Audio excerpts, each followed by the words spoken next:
There are decades where nothing happens, and weeks where decades happen.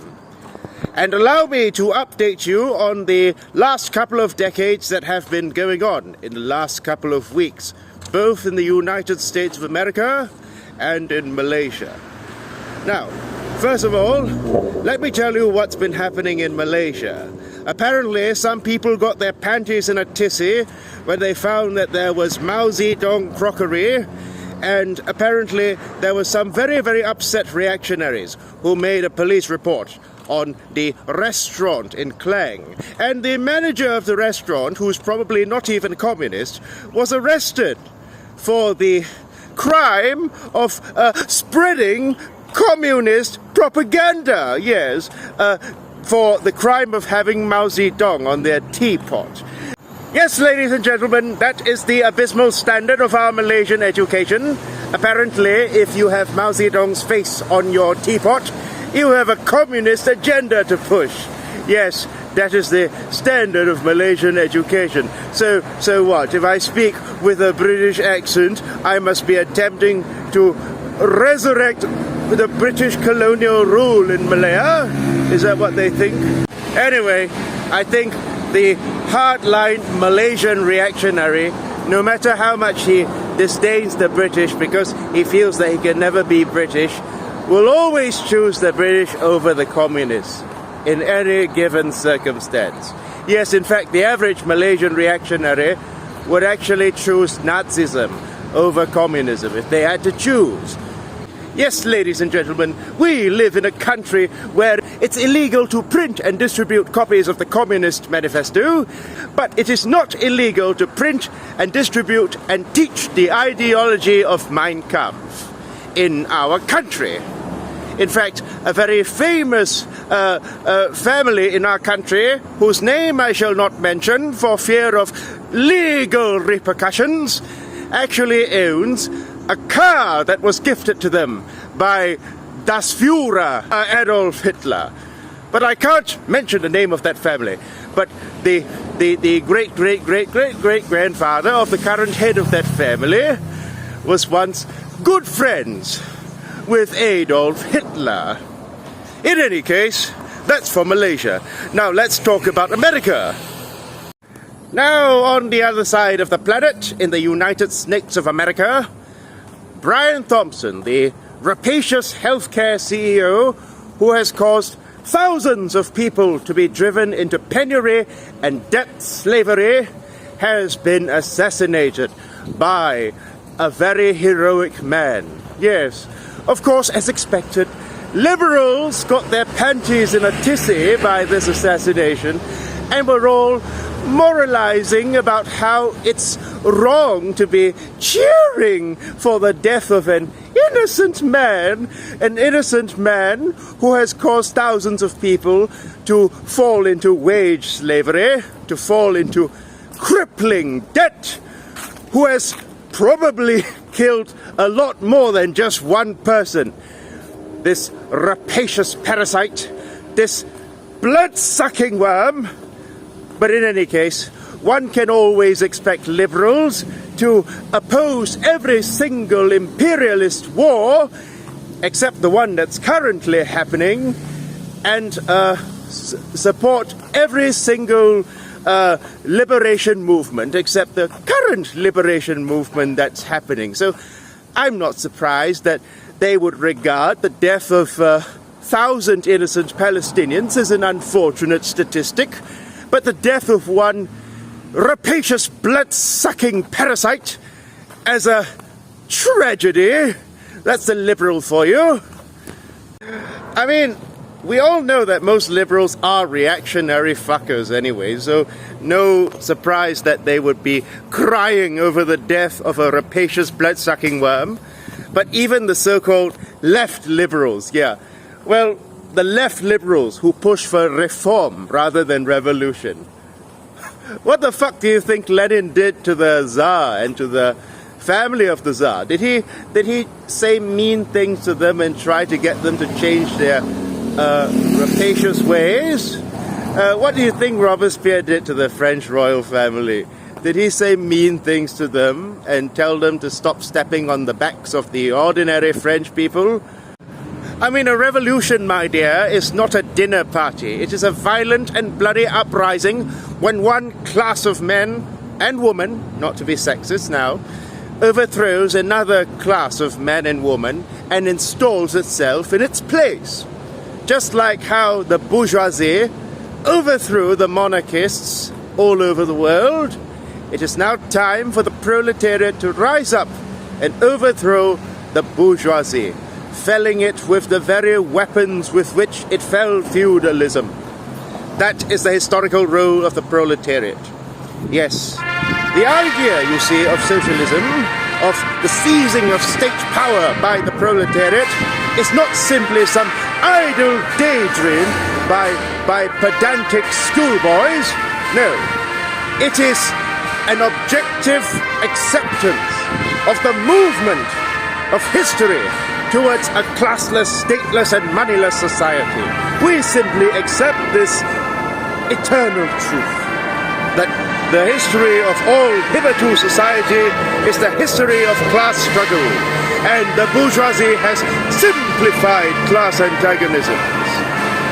It has broken society down into two hostile camps, the bourgeoisie and the proletariat, and it is time for the latter to seize political power from the former. That is simply all it is, so that the end of exploitation can come. So we thank the bourgeoisie for simplifying class antagonisms. Now, does that mean I would like to see Malaysia fall into civil war and violence? No, of course not. Ideally, I would like the transition from capitalism to socialism to be as painless and peaceful as possible. But can you expect the bourgeoisie or the ruling class to hand over their power peacefully and abdicate to the proletariat? I'm not sure. Perhaps more enlightened members of the bourgeoisie, like Friedrich Engels, might agree to that. But in all likelihood, the bourgeoisie will fight to maintain their class privileges, and the bourgeoisie will always ally with fascists over socialists.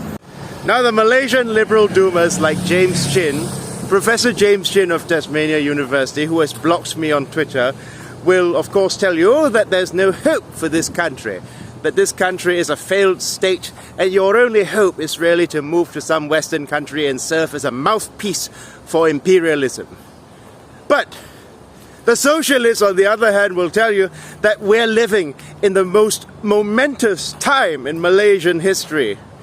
We are living in an extremely dangerous but extremely exciting time, because Malaysia has reached a crossroads at this point where we have to make a choice. Do we want socialism or do we want fascism?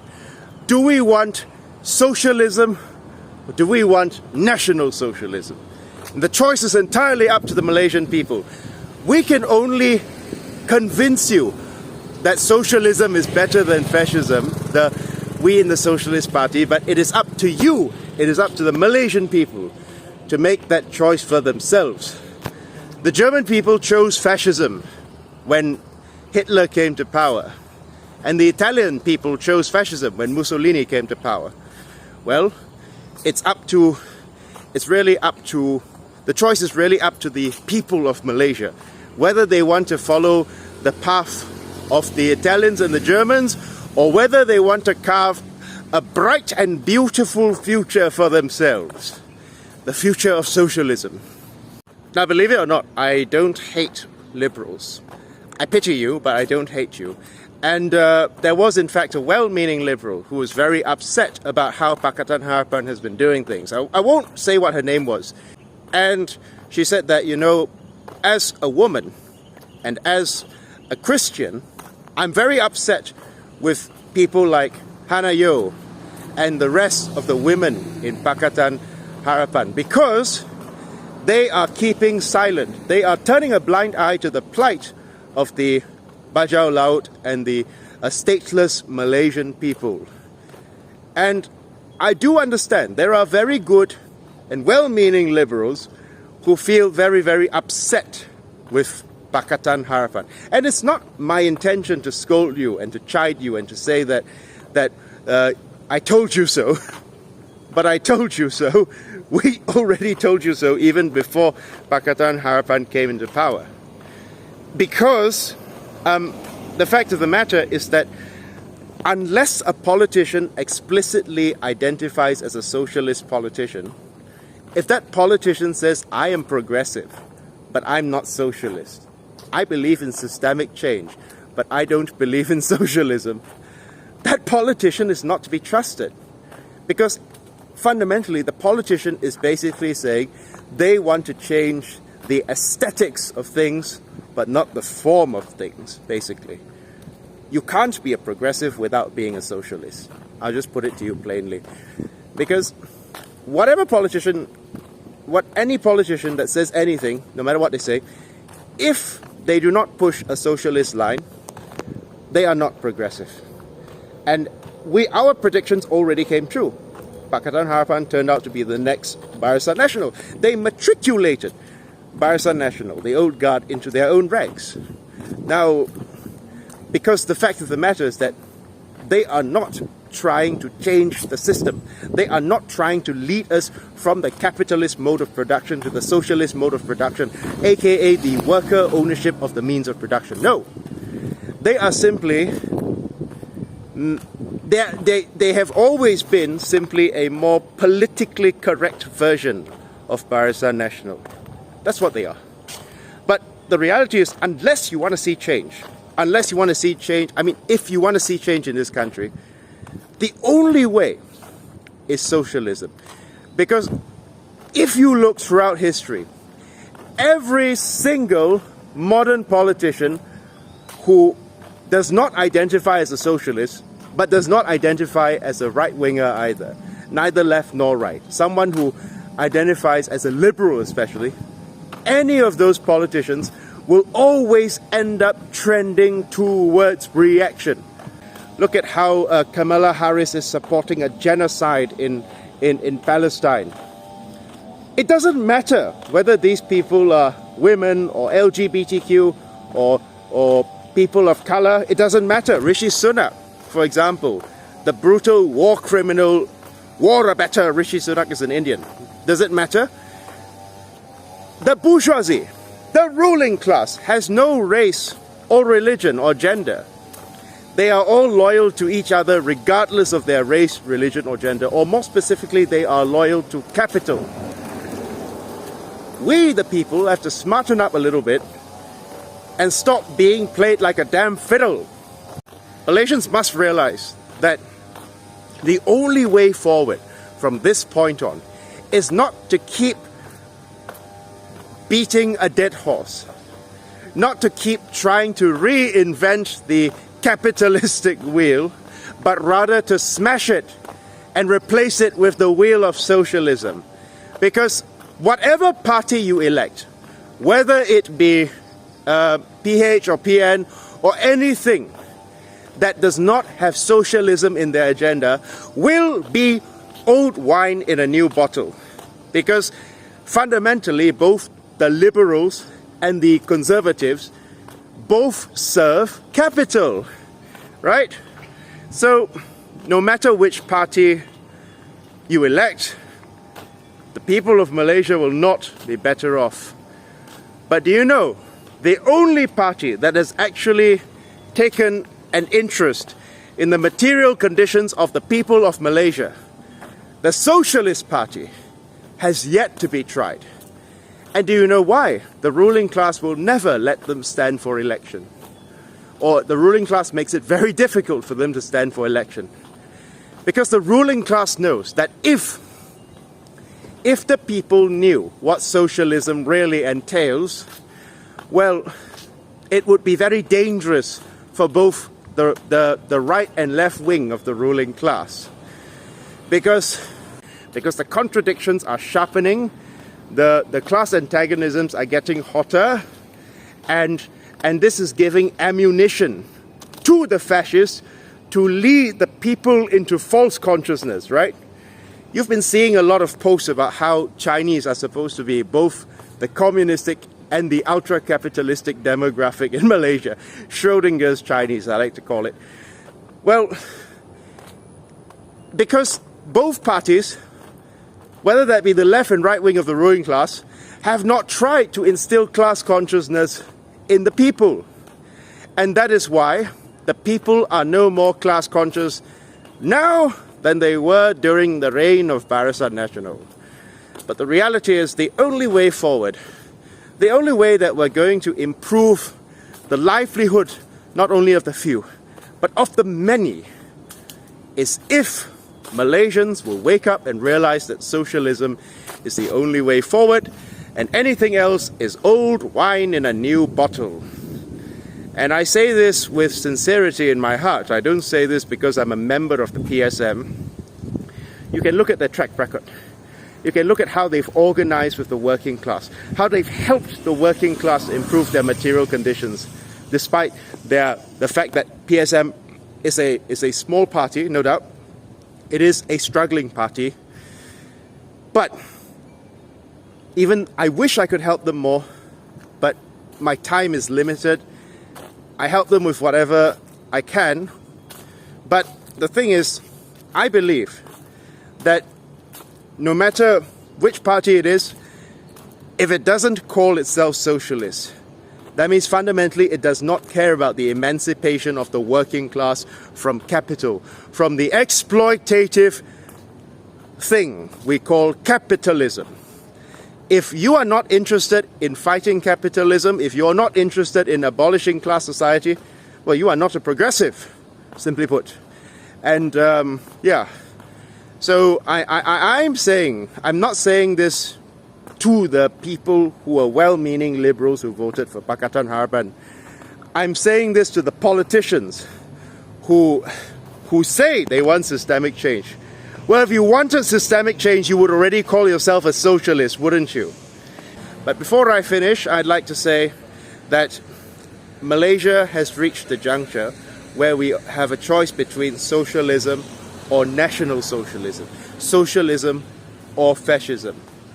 Do you want the country to go down the path of Cuba or perhaps Vietnam? Hi, morning. Or would you like the country to go down the path of Nazi Germany? The choice is up to you. Thank you very much. Have a nice day.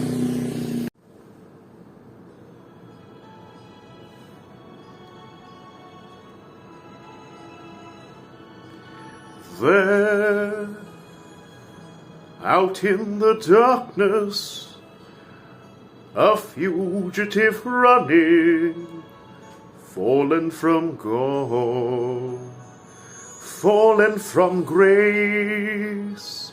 God be my witness, I never shall yield till we come face to face, till we come face to face. He knows his way in the dark, mine is the way of the Lord. Those who follow the path of the righteous shall have their reward. And if you fall as Lucifer fell, the flame, the sword, stars in your multitudes, scarce to be counted, filling the darkness with order and light. You are the sentinels, silent but sure, keeping watch in the night, keeping watch in the night. You know your place in the sky, you know your course and your aim, and each in your season returns and returns, and is always the same. And if you fall as Lucifer fell, you fall in flame. And so it must be, and so it is written on the doorway to paradise. Those who falter and those who fall must pay the price.